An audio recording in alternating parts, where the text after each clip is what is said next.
Welcome to today's deep dive. It is a lot to take in, honestly. It really is. We are jumping into a massive stack of source material today, specifically a really comprehensive briefing from the Canadian News Hub dated Sunday, May 17th, 2026. And it is a remarkable document to read through. I mean, it captures a very specific moment in time where extreme global volatility is just, colliding head-on with very ordinary, everyday local life. And our mission today is to sift the signal from the noise. We want to help you, the listener, navigate a news landscape that frankly feels like it gives you whiplash. Oh, absolutely. Whiplash is the perfect word for it. Because whether you are currently loading up the trunk for a Victoria Day road trip, or maybe you're just pouring your morning coffee trying to catch up on the world, we are going to explore how massive global currents are quite literally crashing into your local plans. But we're also looking at the other side of the coin, right? Yeah, exactly. The incredible stories of community resilience and a massive cultural and economic boom happening right here at home. It really is a masterclass in the contrast of the modern human experience. We are looking at massive disruptions, but also profound adaptations. So let's start with that disruption, because if you are looking forward to a long weekend right now, you are hitting a massive, very expensive wall. Okay, let's unpack this. Let's do it. If you want to drive your RV across the country right now, you're staring down gas prices hitting $2 a liter in several parts of the country. Which is brutal for anyone driving a large vehicle. It's insane. And the briefing explicitly links this to instability in global oil markets and severe tensions surrounding key shipping routes in the Middle East. Right. And if we connect this to the bigger picture, it's a perfect example of a macro geopolitical event forcing a microeconomic reality on you. Because it's not just about the oil itself, right? Exactly. When we see tensions in the Middle East, commercial shipping lines are often forced to reroute just to avoid conflict zones. So we were talking about massive cargo and tanker ships taking the long way around entirely different continents. Wow, so that's not a quick detour. No, not at all. That adds weeks to a journey. So it's not just that the oil is suddenly inherently more valuable, it's the physical logistics of moving it across the globe. You've got it. And that physical delay hits predictive algorithms at the wholesale level. Wait, really? Algorithms are deciding the price at the pump today based on a delay tomorrow? Basically, yeah. The system essentially sees a future gap in supply arriving at the ports, so it automatically raises the price today to throttle consumer demand. To preserve the existing local stock. Exactly. So when you are standing at a gas pump in Ontario, paying $2 a liter, you are essentially experiencing an algorithm's attempt to ration fuel because a ship is taking a 2-week detour across the globe. That is wild to think about. Your wallet is absorbing the cost of a geographic detour. It's the literal cost of global instability. And the briefing notes that for RV owners, filling just a fraction of a tank is now costing hundreds of dollars. I mean, it completely destroys the historical appeal of RV travel. Right, which was always championed as, the affordable, accessible family vacation. Exactly. And it completely breaks the financial equation for the average household. And the ripple effect of that is what the briefing calls a massive spike in staycations. Local campgrounds are seeing a huge surge in demand because people are just flat out canceling their cross-country trips. Which makes sense, but even if you pivot to a staycation, the universe might still have other plans. Oh, the weather. Yes, the weather. The briefing highlights some brutal late-season weather throwing a wrench into everything. We are talking up to 10 centimeters of snow hitting southern Alberta. Right, in May. Yeah. Calgary, Banff, Lake Louise, they are all dealing with delayed seasonal openings. And if you look eastward to Saskatchewan, Prince Albert National Park is dealing with frozen lakes and lingering snowbanks. In the middle of May. Yeah, the sources note that golf courses and marinas are completely shut down. The operators are quite literally just sitting on their hands waiting for the ice to melt. So the global markets ruin the drive, and the local weather freezes the destination. Pretty much. But there's another piece of the briefing that perfectly captures this idea of global forces dictating local realities. There is a presumptive positive virus case in British Columbia. Yes, and the mechanics of how this arrived in BC are just fascinating. It's a journey. It really is. This patient is connected to an outbreak aboard an international cruise ship called the MV Hondas. And the patient had returned to Canada earlier in the month from the Canary Islands. So Canary Islands, to a cruise ship, to British Columbia. The briefing states the patient is currently in isolation at a hospital, in stable condition with mild symptoms. But health officials are having to monitor both high-risk and low-risk contacts all across Canada. Because of the travel timeline. Right. And the sources are very clear this is a rare virus. It is entirely unrelated to COVID-19 or the flu or measles. And public health experts emphasize that the risk to the general public is quite low. That's good. Yeah, but the operational challenge here, and the reason they are tracking contacts across multiple provinces, is the nature of the virus itself. The briefing specifically flags that it has a very long incubation period. Right, which means the timeline is stretched out. It feels like everything we've talked about so far is defined by a massive time delay. Oh, for sure. I mean, the modern weekend getaway is just a global domino effect. A shipping route issue from weeks ago dictates the gas price today, and a rare virus exposure from the Canary Islands weeks ago dictates a public health scramble in Canada right now. I think that detail, the long incubation period, it's an incredibly potent metaphor for how global events function in our lives today. Oh, so? Think about it. The exposure happens, but the symptoms don't manifest until much later. We are constantly living in the incubation period of global instability. Oh, wow. That's a great point. The geopolitical fracture happens overseas, and 14 days later, the symptom is the cancellation of your family road trip. But wait, I want to push back on that metaphor a little bit. Okay, go ahead. An incubation period implies a temporary illness, right? Something that runs its course, peaks, and then we cure it and go back to normal. Right. Aren't these supply chain fractures and shipping route disruptions more of a permanent, chronic condition now? It doesn't feel like a temporary sickness we are going to recover from. It feels like the new baseline. That is a very sharp distinction, and you are absolutely right. Calling it an incubation period assumes a return to a pre-symptomatic state. But what the data in these briefings consistently show is that this volatility is structural. The supply chains aren't just sick, they have been permanently altered.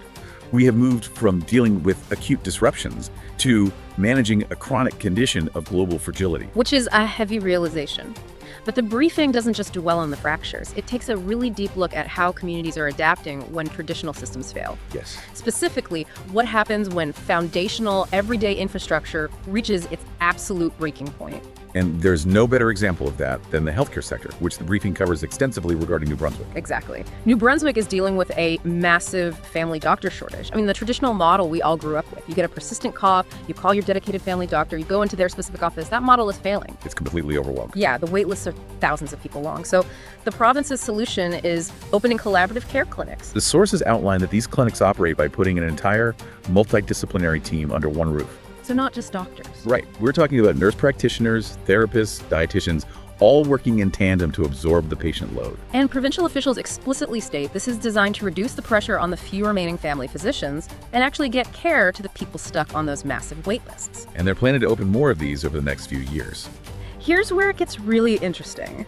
Is this essentially the province crowdsourcing medical care? Crowdsourcing. Yeah, like it feels like we are completely abandoning the romanticized idea of the single superhero family doctor in favor of a village approach. It is absolutely a village approach, but I wouldn't call it crowdsourcing so much as systemic evolution. Okay, what do you mean? The underlying mechanism of the lone wolf family doctor is inherently flawed for modern medicine.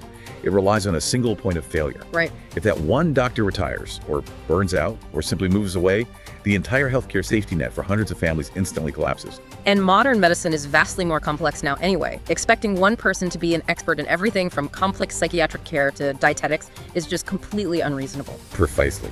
By distributing the care across nurse practitioners, therapists, and dietitians, you create a web rather than a single pillar. It is a much more resilient structure. So it's an adaptation. Yes. When the traditional top-down system reaches its absolute limit, the structure has to evolve. Speaking of communities stepping into the void when official systems reach their limits, the briefing gives us an incredible, though very heavy story out of the Mont-Tremble area in Quebec. Yeah, this one is tough. It's the ongoing search for Liam Tolman. The 22-year-old who vanished. Right. He disappeared in February of last year after leaving a bar in the early hours of the morning. So we are talking about a case that is well over a year old. Which is a very long time in a missing persons case. In any standard official capacity, law enforcement and search and rescue teams eventually have to scale back their physical operations on a cold case. But Liam's family has been relentlessly making trips from Ontario to Quebec to keep the search alive. They refuse to give up. And the briefing notes that right now, more than 90 volunteers alongside canine search teams are back out in the Mont-Tremblant terrain looking for him. In really difficult terrain, too. Exactly. There is also still an active reward. To me, that feels like the exact same thing as the New Brunswick clinics. It's the community becoming the safety net when the official system scales back. You know, I actually look at these quite differently. I wouldn't put them in the same category. Really? Why not? They both seem like grassroots solutions to systemic limits. They are, but the drivers are completely different. The New Brunswick healthcare shift is an administrative, systemic evolution. It's calculated triage. Okay, I see. The search for Liam Tolman is something else entirely. It is a testament to raw human empathy. You cannot mandate 90 people to spend their weekend trudging through mountainous terrain for a young man who's been missing for over a year. That isn't a policy shift. No, it's not. That is pure, profound human willpower filling a void where official resources simply cannot operate indefinitely. It highlights that while systems can be redesigned, certain crises can only be held together by the sheer emotional dedication of a community. That is a really beautiful distinction. Systemic evolution versus raw human empathy. Both are required, but they are very different tools. Exactly. Well, navigating from that deeply personal local story, the briefing then zooms out to the international stage. And reading this next section of the news brief is a fascinating exercise in understanding the modern human experience because it forces you to hold two wildly different realities in your head at the exact same time. It really highlights the dichotomy of consuming modern news. We are constantly absorbing severe geopolitical realities alongside moments of profound cultural celebration. And we want to be incredibly clear here. When we discuss the international news provided in the briefing, we are strictly relaying the facts as they are reported. Yes, absolutely. There is no editorializing on our end. We are simply laying out the current geopolitical friction points as documented by the Canadian News Hub. And the briefing outlines 3 distinct incidents. First, the United States military stated they conducted a strike in northeast Nigeria, which killed a senior ISIS leader who was operating with militants in that region. Second, the briefing reports that Israel carried out an airstrike in Gaza City. According to officials, this strike targeted a senior Hamas military figure whom they state was connected to the October 7 attacks. And finally, in the city of Modena, in northern Italy, authorities report that a vehicle drove into a crowd, injuring several people. Just terrible. Bystanders at the scene physically stepped in to stop the driver, and investigators are currently working to determine the exact circumstances and motive behind the incident. So you read those 3 updates, military strikes in Nigeria and Gaza, a violent vehicular incident in Italy, and it paints a picture of a world on high alert. It's heavy. And then you turn the page of the briefing, and you are immediately reading about a massive, joyful, historic explosion in Canadian women's sports. The contrast is striking, but it is the reality of the global stage today. The sports news is just a wall of optimism. The Professional Women's Hockey League, the PWHL, is actively announcing expansion plans to bring teams to entirely new cities. It's growing so fast. And it's not just hockey. The WNBA's new franchise, the Toronto Tempo, and the Northern Super League are both experiencing surging, massive interest. Arenas are packed. Yes. And just this past weekend, the Montreal Victoire moved closer to capturing the Walter Cup championship with a massive overtime victory in front of a completely sold-out crowd. So what does this all mean? We consume these violent international flashpoints and the sold-out Walter Cup overtime thriller in the exact same sitting. What's fascinating here is what this dichotomy tells us about how we process information today. Right. Historically, local joy and global conflict have always coexisted. But the speed of modern media forces us to consume them simultaneously. It's all in the same feed. Exactly. Yeah. The international news, Nigeria, Gaza, Italy, reminds us of the volatile macro environment. But the sports boom grounds us in localized structural progress. Structural progress. And I want to emphasize the word structural there, because the women's sports news in this briefing isn't just a feel-good human interest story. Right. The briefing specifically mentions that sponsors and investors are heavily backing these leagues. And that is the crucial mechanism that has changed. For decades, the mainstream narrative was that women's sports simply couldn't draw the financial backing or viewer demographics required to sustain major multi-city leagues. People always said the numbers weren't there. Exactly. But what we are seeing right now with the PWHL expansion, the Toronto Tempo, and the Northern Super League is a fundamental shift in the business model. So it's not just ticket sales, it's the back-end infrastructure. Precisely. It is the unbundling of media rights. It is new collective bargaining agreements that treat these athletes as primary assets. Wow. It is targeted demographic data, proving to massive corporate sponsors that there is an incredibly high return on investment here. When a sponsor sees the Montreal Victoire sell out an arena for a Walter Cup playoff game, they aren't just seeing enthusiastic fans, they're seeing a highly engaged, untapped market. So the cultural momentum, the excitement of young girls seeing themselves represented on the ice or the court, that has always been there. Always. But now it is finally being met with serious long-term financial architecture. Exactly. It is a structural triumph. The money has finally aligned with the culture. It guarantees that these leagues aren't a flash in the pan. They are here to stay. They are becoming permanent fixtures of the local and national economy, creating real, viable, long-term career paths for athletes, broadcasters, and executives. That completely reframes how you look at a sold-out arena. It's not just a good game, it is proof of concept for a massive economic engine. Right. Well, that takes us through the entirety of the Canadian News Hub briefing. We have covered an immense amount of ground today. We really have. We started by looking at how a cruise ship passenger returning from the Canary Islands triggered a complex public health protocol stretching across Canada. We unpacked the algorithms and logistics driving gas prices to $2 a liter, and how that, combined with 10 centimeters of snow in Alberta, is radically altering the classic long weekend road trip.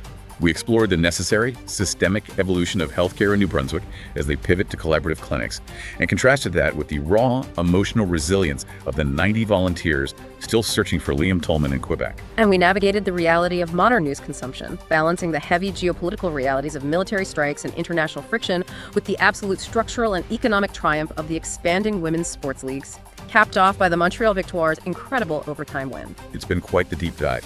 It has. So whether you are currently braving the frozen lakes in Saskatchewan or you're just kicking back on a staycation closer to home, we hope you have a safe and incredibly informed Victoria Day long weekend. Before we wrap up, this deep dive leaves me with one final thought, something I think is highly relevant to mull over as you head into the weekend. Oh, what's that? We spent a lot of time today dissecting how global supply chains are making travel volatile and expensive, and how global shipping rates dictate our daily economics. Yeah. At the very same time, we saw local innovations like the community healthcare clinics in New Brunswick and massive homegrown sports leagues filling arenas across the country, absolutely thriving. There's a definite pattern there. There it is. For decades, the ultimate goal was hyperglobalization. Yeah. Everything was interconnected.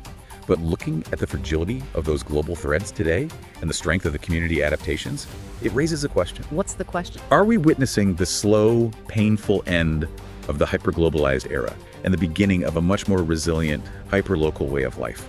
Are we realizing that the most reliable systems we have are the ones we build right in our own backyards? Wow. That is a phenomenal thought to leave on. Because if the future really is hyperlocal, maybe next long weekend, when you are throwing those folding chairs into the trunk of your car, you won't have to worry quite so much about the invisible threads stretching across the globe. Maybe not. Maybe the local bubble isn't an illusion after all. Maybe it's the blueprint for the future. Thanks for joining us on this deep dive.